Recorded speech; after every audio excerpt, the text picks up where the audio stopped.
Good evening. Um, this evening we will discuss on the week 13, week 13, I think, sa syllabus, week 13, and then um, first topic na discuss na to for final examination. So, let me share a screen para sa ito ang presentation.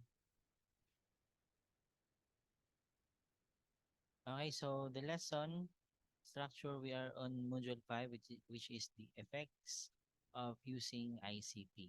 Okay? So we will discuss on the software copyright, the viruses, and the information from the internet. So first, we'll discuss on the effects of ICT. Okay, so ICT plays a critical role in changing and upgrading today's educational and learning system.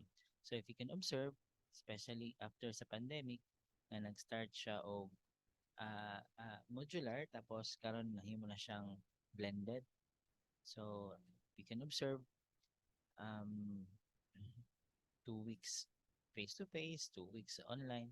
So basically, these online classes na itong ginabuhat karon is part of the changing and upgrading of today's educational and learning system. So ICT is a technology that works in a similar way to inform technology in that it allows user to access information. So less na kayo nag-adto sa library. It's because hassle na mag-ukay og mga books. But because of the information technology, dali na lang mag-access information, especially sa educational and learning systems na to. Kay majority sa mga books are already e-books na siya, and mga lessons are already uploaded in the internet. Okay?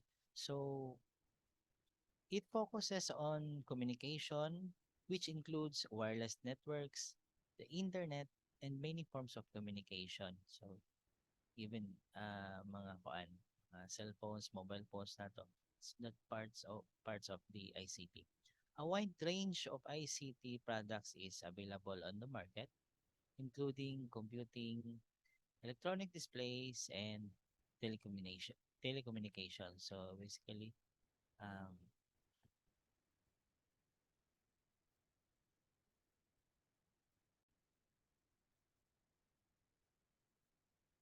okay, so sa kadaghan nga mga technologies karon, sa wide range of ICT products available, um, daghan og mga side effects, especially sa health sa mga tao, ang pag-abot sa ICT products in the sense nga less na activities ang ginabuhat sa mga tao due to the fact na automated na ang tanan.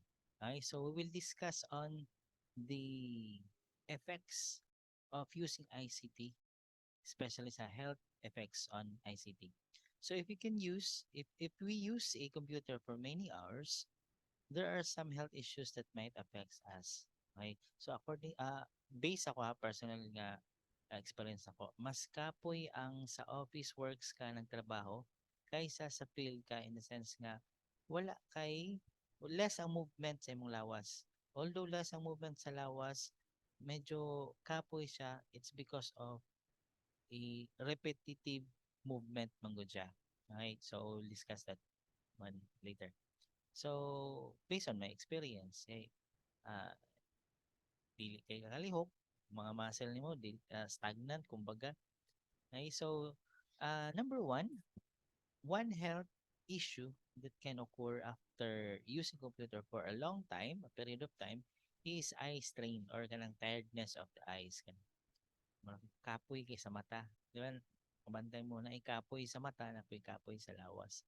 This is caused by looking at a monitor which is a constant distance, and computer can specific distance, constant distance away sa monitor. So the muscle that focuses on your eye do not move, and so get tired and painful. So eye strain can also cause headache.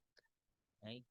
So, kung focus na yung mata sa isa ka area sa computer, less ang movement. So, basically, ang muscle sa imong eyes, um, mas dali lang siya kapuyon and mas painful siya. And then, at the same time, um, makalabad sa ulo. Right? Plus, radiation pa. So, in a period of time, nagsiglag tutok, sakit na siya. Number two, many people suffer from back and neck pain after working at a computer for a long time. So this is usually due to them having a bad sitting posture. So sa paglingkod pa lang, depende sa paglingkod, kung magsakit ang likod, ana. So dili tanan maka-afford og kanang mga computer chairs. So basically, ang sitting posture na to is dili po siya inaana design for long period of time. Kay atong mga bangko, atong mga chairs is ordinary chairs lang. Okay, so again, neck pain, back pain, especially din sa likod, kay masig duko kung dili siya proportion ang pagplaster sa computer. Number three, any repetitive movement. Okay? So, any repetitive movement can result in a health problem called repetitive strain injury or RSI. Once ka magbalik-balik lang yung trabaho, same movement lang siya, mas kapoy and mas ang energy yung magigamit, although gamay lang siya, pero mas hago siya in the part of our system, body system na to, kay dili kay ma-move ang mga organs na to or mga cells na to. Dili kay ma-move, so basically, dili siya ma-exercise, so kapoy gid siya. Okay? So that's part of any repetitive movement. Kana mag-check lang papel, mag-computer, check papel, computer, so balik-balik lang. Then isa lang ka um ano ang movement na to is almost the same lang. Okay? So here are some of the safety issues with the ICT. So you would not imagine that using computers would be dangerous, but there are a few situations that can result in accident. Number one, computer equipment is often connected to lots of cables, so power networks and others. If these cables are laying on the floor, they can cause people to trip over them. So kung wala na plaster ang mga kable, so posible siya na masikaran na to or matamaka na to. And then it can cause electrocution or fire. Worse is on fire. Okay, so one of the safety issues in ICT. Number two, if any liquids are spilled on electrical equipment such as a computer, it can result in damaged equipment or an electric shock to the user. Okay, so hilig ta magsigkam kaon walong katrabaho. So if ever nga mayab-an ba og tubig or any liquids sa atong computer, so it could cause electric shock or worse, makurintihan pa gyud ta, madawat pa ang mga computer. So this is part of the issues, safety issues of the ICT. Number three, plugging too many power cables into a socket can result in the socket being overloaded.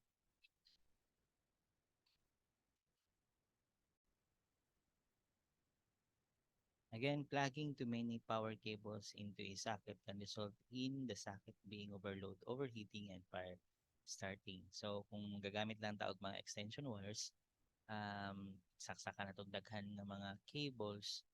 So, basically, mag-overload, overheat, mabuto, then magkasunog. So,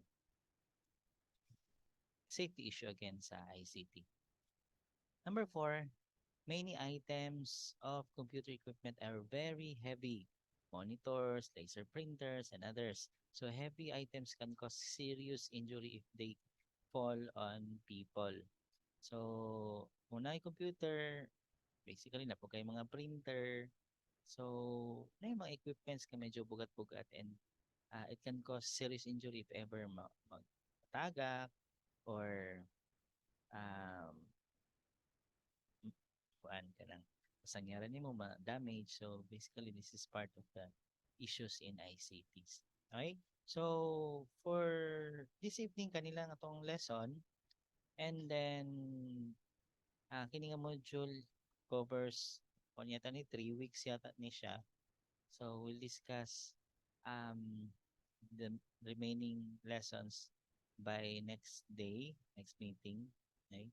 So, for this lesson, ang siran, try to answer the following questions. Again, i-appeal na siya sa inyong compilation. So, 2 questions lang. What are the possible effects of ICT in education? And the second one is, how is ICT useful in society? So, kinilang dua. Okay, so, again, appeal sa compilation to be submitted during sa examination day. Okay? And sa examination day, di ay final examination, i-compile lang sa tanan kay ako na siyang i-collect. Okay? So, that would be all for this evening and I hope na tanaw na yun yung video kay gamay na kay views kasagaran di ko na lang mo once. Okay, so kana lang sa for this evening and um, another one, mga uh, announcement will be discussed na lang next meeting. See you then. So, thank you.